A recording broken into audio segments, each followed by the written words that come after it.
Hi സുഹൃത്തുക്കളെ, അപ്പോൾ നമ്മൾ പെയിൻ്റ് അടിക്കാൻ പോയ വീട്ടിൽ ചെറിയൊരു കംപ്ലൈൻ്റ് ഉണ്ട്.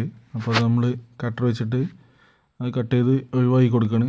താഴെ ഭാഗം ഒരു സീറ്റ് ഇട്ടതാണ്. അപ്പോൾ അതിന് സ്റ്റേ കാല് ഒന്നും അങ്ങനത്തെ ഒന്നുമില്ല. അപ്പോൾ ഈ കാണുന്ന പാരപ്പറ്റുമ്പോൾ കൊടുത്തിട്ട് ഈ പാരപ്പറ്റ് കംപ്ലീറ്റ് പൊളിഞ്ഞ് പോകുന്നുണ്ട് കേട്ടോ.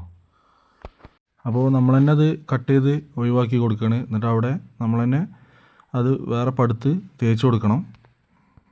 അപ്പോൾ നമ്മൾ ഒരു സൈറ്റിൽ പെയിൻ്റ് അടിക്കാൻ പോയി ഇങ്ങനത്തെ കംപ്ലൈൻറ്റ് കാര്യങ്ങളൊക്കെ ഉണ്ടെന്നുണ്ടെങ്കിൽ അതൊക്കെ നമ്മൾ തന്നെ ശരിയാക്കി കൊടുക്കുക. ചില ആളുകൾ നമുക്കത് ആളെ കിട്ടാനില്ല. അപ്പോൾ ചെറിയ പണിക്കൊക്കെ നമ്മൾ ചില ആളുകളെ വിളിച്ചാൽ അവർക്ക് ഡിമാൻഡായിരിക്കും. അങ്ങനെ നമ്മൾ കുറേ സൈറ്റിൽ ഉണ്ടായിട്ടുണ്ട്. അപ്പോൾ അതുപോലെ ചെറിയ തേക്കാനൊക്കെ ചെറുതായിട്ടുണ്ടെന്നുണ്ടെങ്കിൽ അതിൻ്റെ ആളുകളൊക്കെ വിളിച്ചാൽ ചിലപ്പോൾ അവർ വരില്ല. അപ്പോൾ നമ്മൾ പോകുന്ന സൈറ്റിൽ അങ്ങനത്തെ കംപ്ലൈൻറ്റ് കാര്യങ്ങൾ എന്തെങ്കിലും ഉണ്ടെന്നുണ്ടെങ്കിൽ നമ്മൾ തന്നെ അത് ശരിയാക്കി കൊടുക്കും. അപ്പോൾ ഇത് കട്ട് ചെയ്ത് ഒഴിവാക്കി ഇത് ഫുള്ള് പൊളിച്ചിട്ട് അവിടെ വേറെ പടുത്ത് ശരിയാക്കണം.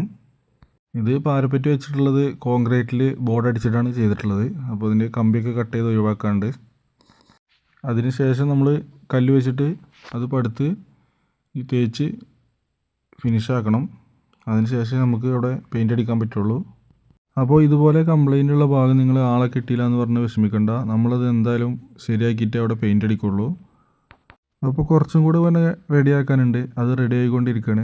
അപ്പോൾ അത് റെഡിയാക്കി കഴിഞ്ഞതിന് ശേഷം നമ്മൾ സിമെൻറ്റിൻ്റെ കട്ട വെച്ച് അവിടെ പടുത്ത് അത് തേപ്പ് തുടങ്ങിയിട്ടുണ്ട് കേട്ടോ. അതിൻ്റെ പുറം ഭാഗം തേപ്പ് കഴിഞ്ഞ് ഉൾഭാഗം തേച്ച് കൊണ്ടിരിക്കുകയാണ്. അപ്പോൾ ആദ്യമായിട്ടാണ് നമ്മളെ വീഡിയോ കാണുന്നവരുണ്ടെങ്കിൽ നമ്മളെ കൂടി ഓക്കെ.